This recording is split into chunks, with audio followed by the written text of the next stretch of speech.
Hi. Today we're talking about urban legends, and honestly I didn't know very much about urban legends before I started doing this assignment, and now I feel like I'm pretty well rounded on the topic. So I'm going to go ahead and give you guys a description of urban legends first. An urban legend is a believable secondhand story of a questionable authenticity with a hidden meaning or moral behind it. So I actually picked a story today that's very funny. Before I used to think that only scary stories that gave children frightening nightmares and made them crawl into bed with their mothers and fathers were urban legends. But after doing this project, I learned that there are some that are actually pretty funny. There are some that are really scary, like the ones with the dead hook man who attacks young lovers in quiet, secluded spaces. Also Bloody Mary, which still scares me to this day. If I read about Bloody Mary or go in the bathroom and say her name a couple times, I will be looking for my mother. So that's a very scary story still. But the story I'm going to share with you guys today is actually called The Priceless Wedding, the MasterCard Wedding, actually. It's a story, it's very funny. It's a true story. It's based off of a wedding that takes place at Clemson University with a party of about 300 people.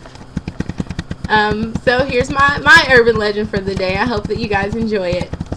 After the wedding, at the reception, the groom got up on the stage with the microphone to talk to the crowd. He said that he wanted to thank everyone for coming, many from long distances, to support them at their union. He especially wanted to thank the bride's mother and father and his family also. He really wanted to thank his new father-in-law for providing such a fabulous reception. He wanted to thank everyone for coming, bringing gifts and everything. He said he wanted to give everyone a special gift of his own. So, taped to the bottom of everyone's chair, including the wedding party, was a manila envelope. Makes you wonder what's in the envelope. Inside each envelope was a 8x10 photo of his best man having sex with the bride. He had gotten suspicious of the two of them and hired a private investigator a few weeks prior to the beginning of the wedding. After he stood there and watched the people's reactions for a couple of minutes, he turned to the best man and said, "Forget you." And he turned to his new bride and also said, "Forget you." Then he turned to the dumbfounded crowd and said, "I'm so out of here." He had the marriage annulled the first thing that Monday morning. While most of us would have broken off the engagement immediately after finding out about the affair, this guy goes through with it anyway as if nothing was wrong.